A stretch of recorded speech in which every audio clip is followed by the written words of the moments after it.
Hello दोस्तों, स्वागत है आपका एक बार फिर से कमल एकेडमिक कोच में। आइए आज फिर से कुछ नया सीखते हैं। Good morning students. Now we are going to start Hindi language lesson third वाक्य। अभी तक आपने पढ़ा था, पिछला पढ़ा था आपने, स्वर पढ़े थे आपने, वर्ण विच्छेद पढ़े थे आपने। अब आपके आ गए वाक्य। अब देखिए वाक्य क्या होते हैं। आपको ये पता है ना कि ध्वनि से क्या बनते हैं, वर्ण बनते हैं, और वर्ण से हम शब्द बनाते हैं, और जो शब्द से मिलकर वाक्य का निर्माण करते हैं। तो जो मतलब शब्दों का वह सार्थक समूह जो एक निश्चित अर्थ देता है वाक्य कहलाता है। वाक्य के दो अंग होते हैं, उद्देश्य और विधेय। उद्देश्य क्या होता है, वाक्य में जिसके बारे में कुछ कहा जाए उसे उद्देश्य कहते हैं। जैसे विराट कोहली अच्छा खेलता है, तो कौन अच्छा खेलता है, विराट कोहली। तो विराट कोहली के बारे में बताया जा रहा है, तो इसलिए वो क्या हो गया, उद्देश्य क्या हुआ हमारा, विराट कोहली।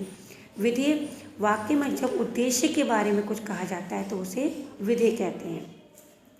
जैसे माली पौधे लगाता है, तो माली पौधे लगाता है, तो कौन पौधे लगा रहा है, माली लगा रहा है। क्या लगाता है, पौधे लगाता है, तो ये माली के बारे में कहा जा रहा है, तो ये हमारे क्या हो गया, विधेय हो गया।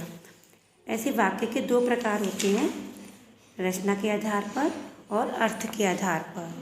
रचना के आधार पर वाक्य के 3 प्रकार के भेद होते हैं, सरल वाक्य, संयुक्त वाक्य, मिश्र वाक्य।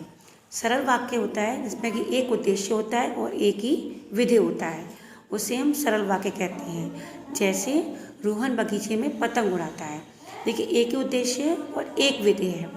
संयुक्त वाक्य में जिस वाक्य में 2 या 2 से अधिक वाक्य समुच्चय बोधक की सहायता से जुड़े हों उसे संयुक्त वाक्य कहते हैं। जैसे विभा बीमार है इसलिए स्कूल नहीं गई, तो देखिए विभा बीमार है और इसलिए क्या हो गया, आपका योजक है, स्कूल नहीं गई, तो ये आपका संयुक्त वाक्य हुआ। मिश्र वाक्य, जिस वाक्य में एक प्रधान वाक्य हो और एक या एक से अधिक मिश्रित वाक्य हो उसे मिश्र वाक्य कहते हैं। जैसे वह गुड़िया जापानी है जो मैंने खरीदी है, तो वह गुड़िया जापानी ही तो प्रधान वाक्य हो गया, और जो मैंने खरीदी ये आश्रित उपवाक्य हो गया। अब सेकंड नंबर है अर्थ के आधार पर। अर्थ के आधार पर 8 भेद होते हैं, विधानवाचक वाक्य, निषेधवाचक वाक्य, प्रश्नवाचक वाक्य, इच्छावाचक वाक्य, आज्ञावाचक वाक्य, संदेहवाचक वाक्य, संकेतवाचक वाक्य, विस्मयबोधक वाक्य। तो इस चैप्टर को आपको अच्छे से लर्न करना है और पढ़ना है। वीडियो आपको पूरी देखनी है, क्योंकि मैं इसी में से मैं आपको क्वेश्चन दूंगी जो आपको अपनी कॉपी में सॉल्व करने होंगे। Okay students.